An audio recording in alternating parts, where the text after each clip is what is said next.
করেছেন, সুদকে হারাম করে দিয়েছেন, এটা আল্লাহর বিধান। এখানে আমি যুক্তি বুদ্ধি দিয়ে কোনো লাভ হবে না।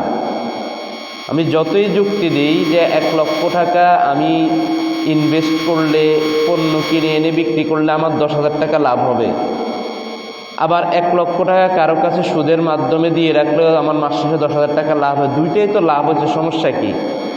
এরকম কোনো যুক্তি আল্লাহর বিধানের সামনে দেওয়া যাবে না। আল্লাহ বলেছেন হালাল, এজন্য হালাল, আর আল্লাহ সুদকে বলেছেন হারাম, এজন্যই হারাম। এটাই হচ্ছে মূল কারণ। তো ব্যবসা আল্লাহ রাব্বুল আলামিন হালাল করেছেন। বেশিরভাগ মানুষের রিজিকের ব্যবস্থা আল্লাহ রাব্বুল আলামিন ব্যবসায়ের মাধ্যমেই করেন, কিন্তু এই হালাল ব্যবসাটাও অনেক সময় হারাম হয়ে যায়। ব্যবসা যখন আল্লাহ রাব্বুল আলামিনের নির্দেশিত পন্থায় না হয়, তখন ওই হালাল ব্যবসাটা আর হালাল থাকে না, ওইটা হারাম হয়ে যায়। যেমন আল্লাহ রাব্বুল আলামিন আমাদেরকে নির্দেশ দিয়েছেন আকিমুল ওয়াজনা বিল কিসতি ওয়া লা তুখসিরুল মিজান, যে যখন ব্যবসা বাণিজ্য করবে ওজনে সঠিক মাপ দিতে হবে। মাপ দেওয়ার ক্ষেত্রে কোনো রকমের ত্রুটি করা যাবে না, কম দেওয়া যাবে না। ওয়াইলুল লিল মুতাফফিফিন আল্লাযীনা ইযা ইক্তালু আলান নাসি ইস্তাওফুন। আল্লাহ রাব্বুল আলামিন এই মাপ জোক নিয়ে, ব্যবসা বাণিজ্য যখন মাপ করে মানুষ কম দেয় বেশি দেয়, এগুলা নিয়ে আল্লাহ বারবার সতর্ক করেছেন। সুতরাং আপনি ব্যবসা করতেছেন হালাল, কিন্তু যখন আপনি একজন মানুষকে 1 কেজিতে 900 গ্রাম দিলেন, 100 গ্রাম কম দিলেন, ওজনে কম দিলেন, আপনার ওই ব্যবসাটা হারাম হয়ে যায়। তখন হালাল ব্যবসাটা আর হালাল থাকে না। সেই জন্য ব্যবসা করতে হবে আল্লাহর নির্দেশিত পন্থা অনুযায়ী। একজন ইমানদার আল্লাহর যেই পদ্ধতি দিয়েছে, রাসূল যেভাবে বলেছেন, সে এভাবে ব্যবসা করবে, আর এর মাধ্যমে আল্লাহ রাব্বুল আলামিন তাকে সফলতা দান করবে। কিন্তু আমরা অনেক সময় আল্লাহর নির্দেশিত পথ বাদ দিয়ে ব্যবসায়িক উদ্দেশ্যে, দুনিয়ার উদ্দেশ্যে, টাকা পয়সা ইনকাম করার উদ্দেশ্যে এই ব্যবসাকে আমরা, বৈধ ব্যবসাকে অবৈধ পন্থায় ব্যবহার করে অবৈধ করে ফেলি, হালাল ব্যবসাকে আমরা হারাম বানিয়ে ফেলি। তো হালাল ব্যবসার মধ্যে যে সমস্ত কাজ আমরা করি, তার মধ্যে অন্যতম একটি হারাম কাজ হচ্ছে দ্রব্যমূল্য, খাদ্যের দাম, এগুলা বিভিন্ন কৌশল করে বাড়িয়ে দিয়ে মানুষদেরকে কষ্ট দেওয়া। এটাকে বাংলায় বলে মজুদদারিতা, আরবিতে বলে ইহতিকার।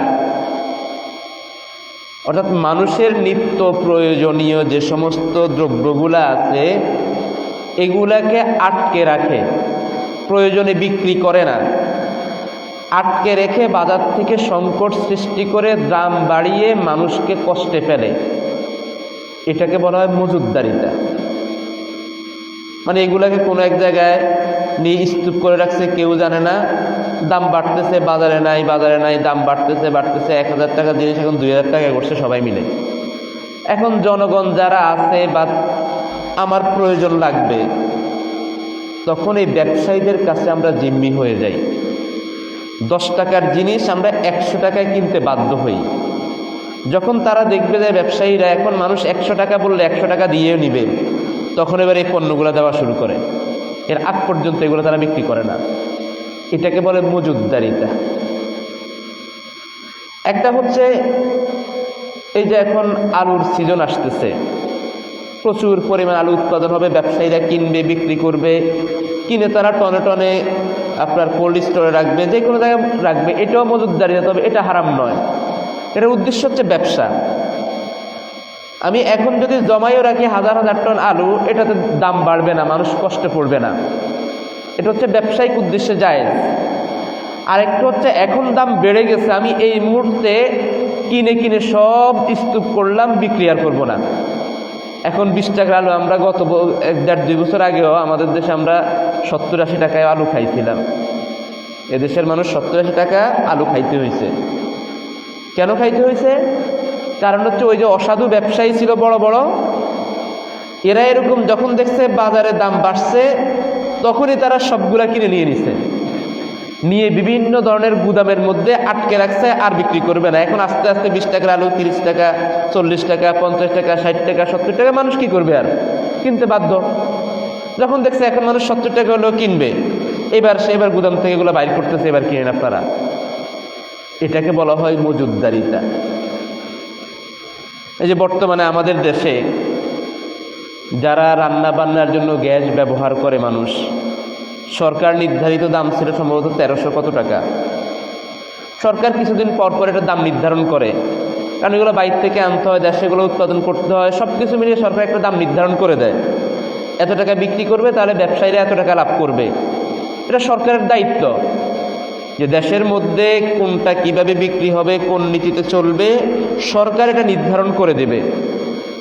কিন্তু আমাদের যারা দেশে অসাধু ব্যবসায়ী রয়েছে, যাদের একমাত্র উদ্দেশ্য হচ্ছে টাকা আর টাকা, সরকার যেই দাম নির্ধারণ করে দিয়েছে এই লাভে তাদের হবে না, তাদের আরো বেশি লাভ করতে হবে। এই জন্য তারা সরকারের সাথে চ্যালেঞ্জ করে, মানে দেশের সাথে বিদ্রোহ এক হিসাবে 1300 টাকার গ্যাস এখন 2000-2500 টাকা করছে এই দেশে। যে বড় বড় ব্যবসায়ীরা এদের গুদামে এগুলাকে এখন আর ছোট ব্যবসায়ীদের কাছে বিক্রি করে না।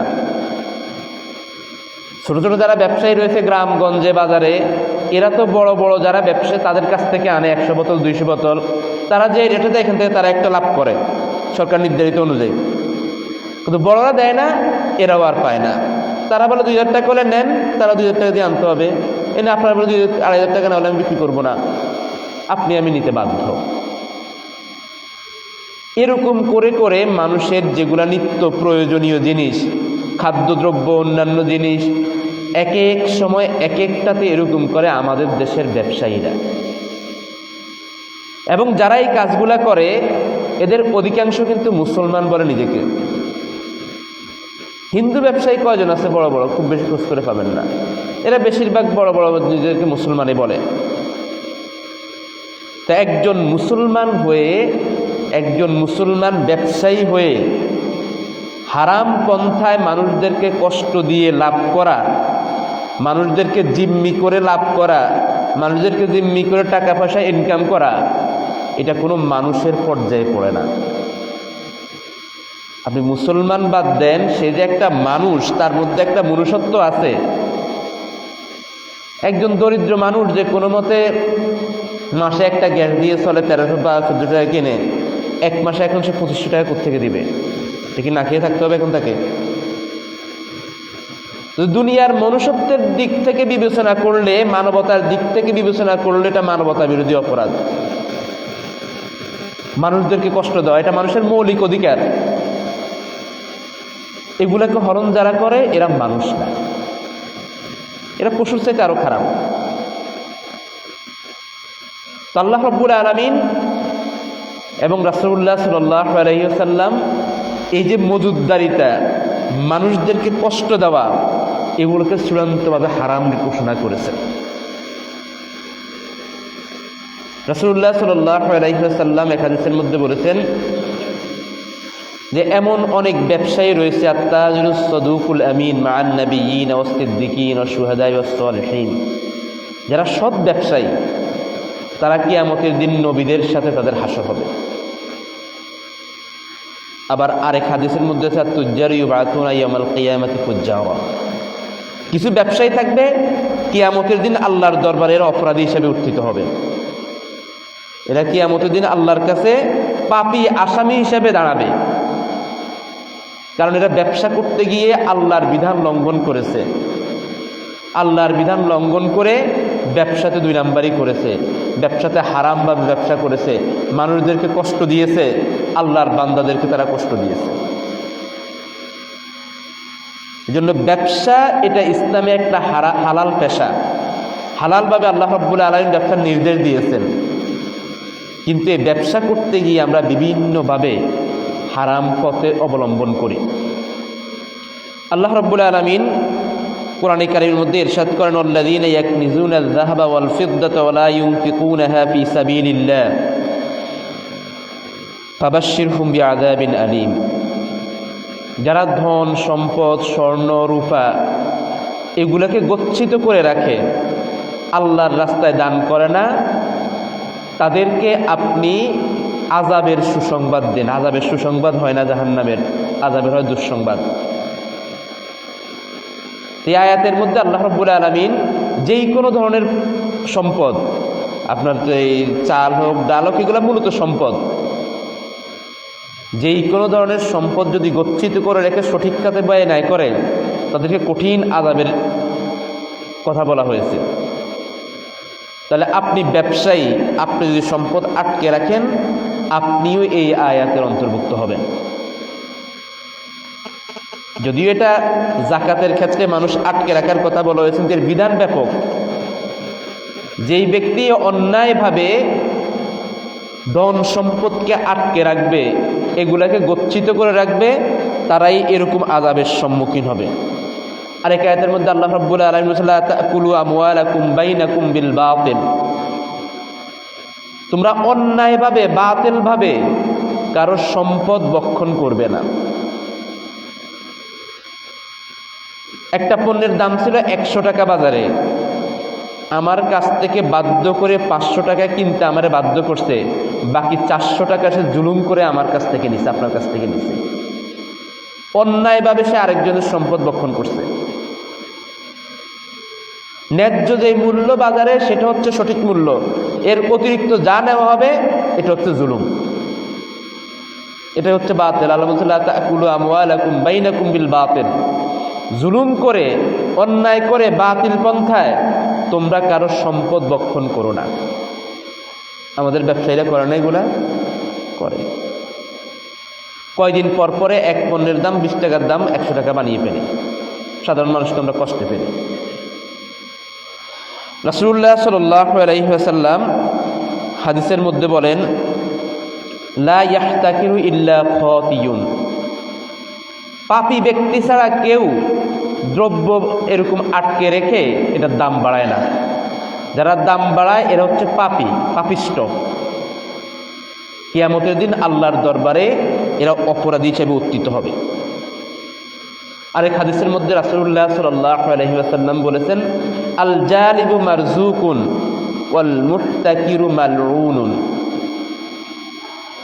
যারা দ্রব্যের সরবরাহ সঠিকভাবে করে, দ্রব্য আটকে রাখে না, পণ্য আটকে রাখে না, বাজারে সঠিকভাবে সরবরাহ করে, বলছে মারজুকুন, তাদেরকে আল্লাহ রাব্বুল আলামিন রিজিক দিবেন, তাদের ব্যবসার উন্নতি দিবেন। ওয়াল মুহতাকিরু মালউনুন, আর যারা এরকম পণ্য আটকে রেখে দাম বাড়াবে, হয়তো দুনিয়ার দৃষ্টিতে কিছু লাভ তার হবে, কিন্তু আল্লাহর পক্ষ থেকে ওই ব্যক্তি মালউন, লাআনতপ্রাপ্ত, আল্লাহর পক্ষ থেকে ওই ব্যক্তি গজবপ্রাপ্ত। তাহলে যে সমস্ত কাজের জন্য, পাপের জন্য আল্লাহ রাব্বুল আলামিন আল্লাহর পক্ষ থেকে লাআনতের কথা বলেছেন, তার মধ্যে অন্যতম একটা পাপ হচ্ছে বাজারে দ্রব্য মূল্য বৃদ্ধি করা অবৈধভাবে, মানুষকে কষ্ট দেওয়া। এই কাজ যারা করবে তারাও মালউন, আল্লাহর পক্ষ থেকে লাআনতপ্রাপ্ত।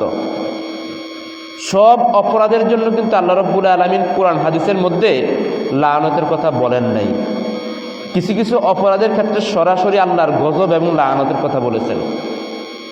তার মধ্যে একটা হচ্ছে যারা অবৈধভাবে মানুষকে কষ্ট দেওয়ার জন্য দ্রব্য মূল্য নিয়ন্ত্রণ করে, দ্রব্যকে আটকে রেখে মজুদদারি করে দাম বাড়ায়, তারাও আল্লাহর পক্ষ থেকে মালউন, গজবপ্রাপ্ত, লাআনতপ্রাপ্ত। এই জন্য একজন মুসলিম যার মধ্যে ইসলাম রয়েছে, ঈমান রয়েছে, ওই ব্যক্তি কখনো আল্লাহর এই বিধান লঙ্ঘন করে আল্লাহর বান্দাদেরকে কষ্ট দিতে পারে না, যদি তার মধ্যে ঈমান থেকে থাকে। এই জন্য আমরা যারা মুসলিম ব্যবসায়ী রয়েছে, সামনে আসতেছে আমাদের রমজান, রমজান আসলে আমাদের মুসলিম ব্যবসায়ীর জন্য আরো বড় ঈদ। যারা মুসলমান তাদের জন্য ঈদ হচ্ছে রমজান, রমজানের পরে 1 মাস রোজা রাখার পরে তারা ঈদ উদযাপন করবে, কিন্তু আমাদের ব্যবসায়ীদের জন্য রমজানের আগে হচ্ছে ঈদ। রমজান উপলক্ষে সকল দ্রব্যের দাম তারা বাড়িয়ে দিবে, আবার তারা নিজেরাও রোজা রাখবে, সব মুসলমান। যে আমরা পদে পদে আল্লাহর বিধান লঙ্ঘন করতেছি। আল্লাহর যে বিধানগুলো দিয়েছেন এগুলো আমরা পদে পদে লঙ্ঘন করতেছি। সরকারের দায়িত্ব নয় আমাদেরকে শুধু পিঠে পিঠে ঠিক করবে। কয়দিন পরে একটা হয়তো সরকার কি করে, ম্যাজিস্ট্রেট নামায়, সেনাবাহিনী নামায়, পুলিশ নামায়, এরা বিভিন্ন বড় বড় গুদাম গিয়ে ধরে, এই জেল দেয়, জরিমানা দেয়, এরপরে ঠিক হয় মানুষ। কদিন পর আপনারা দেখেন এরকম। তো সরকারের কি দায়িত্ব একটা দেশে শুধু ধরে ধরে মানুষকে ফিটবে আর ভালো করবে? যদি আমি নিজে ভালো না হই, আমি যদি নিজে ভালো না হই, সরকার সারা জীবন পিটি পিটেও আমাদেরকে ভালো করতে পারবে না। কারণ এই যে এখন গ্যাস বা অন্যান্য যেগুলোর দাম বাড়াইছে, এখন সরকার যখন আবার ব্যবসায়ীদেরকে ধরবে, ধরে ধরে জেলে দিবে, জরিমানা করবে, এই করবে সেই করবে, তার মধ্যে আবার ঠিক হয়ে যাবে। তো এটা সরকার কেন করতে হবে? এটা তো আমার দায়িত্ব। আমি যদি নিজে ভালো না হই, কখনো একটা দেশ ভালো হবে না। আমরা দেশ ভালো করার চিন্তা সবাই আছি, নিজে ভালো হবো এটা আমরা কেউই চাই না। অনেক কিছু আছে নিজে ভালো হলে অটোমেটিক সব কিছু ভালো হয়ে যায়। এই জন্য আমরা প্রত্যেকটা ক্ষেত্রে যে আল্লাহর বিধানগুলো মেনে চলি, তাহলে আমাদের দুনিয়াতে এই বিশৃঙ্খলার সৃষ্টি হয় না।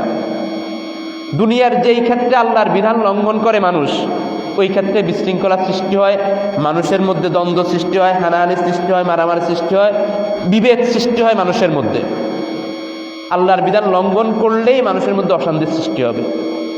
তো আমরা যে স্তরে আছি, সবাই যেন আল্লাহর বিধানগুলা মেনে চলতে পারি, আল্লাহর হালাল বিধান, হারাম বিধান, এগুলো যেন আমরা মেনে চলতে পারি।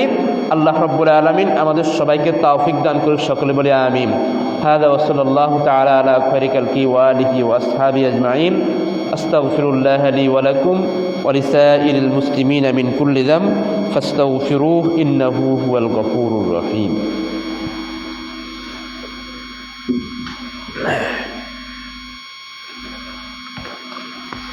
إن الحمد لله نحمده ونستعينه ونستغفره ونؤمن به ونتوكل عليه ونعوذ بالله من شرور أنفسنا ومن سيئات أعمالنا من يهد الله فلا مضل له ومن يضلل فلا هادي له وأشهد أن لا إله إلا الله وحده لا شريك له وأشهد أن محمدا عبده ورسوله أما بعد فإن خير الحديث كتاب الله وخير الهدي هدي محمد صلى الله عليه وسلم وشر الأمور محدثاتها وكل محدثة بدعة وكل بدعة ضلالة وكل ضلالة في النار. عباد الله، إن الله سبحانه وتعالى أمرنا أن نصلي ونسلم على رسولنا محمد صلى الله عليه وسلم خاصة في يوم الجمعة، كما قال الله عز وجل: إن الله وملائكته يصلون على النبي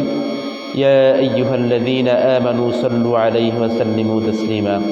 اللهم صل على محمد وعلى آل محمد كما صليت على إبراهيم وعلى آل إبراهيم إنك حميد مجيد. اللهم بارك على محمد وعلى آل محمد كما باركت على إبراهيم وعلى آل إبراهيم إنك حميد مجيد. وارض اللهم عن الصحابة أجمعين، خصوصا منهم الخلفاء الراشدين أبي بكر وعمر وعثمان وعلي رضوان الله عليهم أجمعين، وعن التابعين ومن تبعهم بإحسان إلى يوم الدين، وعنا معهم بعفوك وكرمك وجودك يا أكرم الأكرمين. اللهم أعز الإسلام والمسلمين، اللهم أعز الإسلام والمسلمين، اللهم أعز الإسلام والمسلمين، واخذل الكفرة واليهود والنصارى والمبتدعة والمشركين. اللهم شتت شملهم، اللهم مزق جمعهم، اللهم خارب بين كلمتهم، اللهم زلزل أقدامهم، اللهم خرب بلادهم، اللهم شل بنيانهم يا رب العالمين. اللهم انصر المسلمين المستضعفين، اللهم انصر المسلمين المظلومين، اللهم انصر المسلمين المجاهدين المرابطين في كل مكان يا رب العالمين.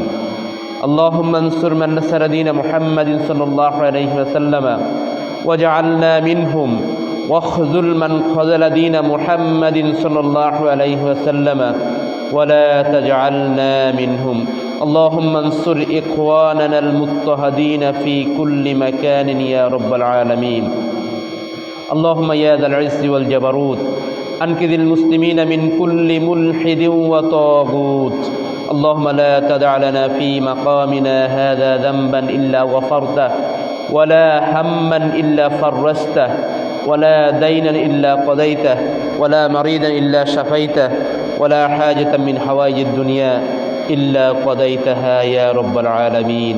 اللهم اشف مرضانا وعافي جرحانا واقض حاجاتنا، زدنا ولا تنقصنا، آثرنا ولا تؤثر علينا يا رب العالمين. ربنا آتنا في الدنيا حسنة وفي الآخرة حسنة وقنا عذاب النار. ربنا لا تزغ قلوبنا بعد إذ هديتنا وهب لنا من لدنك رحمة إنك أنت الوهاب. اللهم لا تسلط علينا بذنوبنا من لا يخافك فينا ولا يرحمنا. اللهم لا تسلط علينا من لا يخافك ولا يرحمنا. اللهم لا تسلط علينا من لا يخافك ولا يرحمنا. عباد الله رحمكم الله، إن الله يأمر بالعدل والإحسان وإيتاء ذي القربى وينهى عن الفحشاء والمنكر والبغي يعظكم لعلكم تذكرون.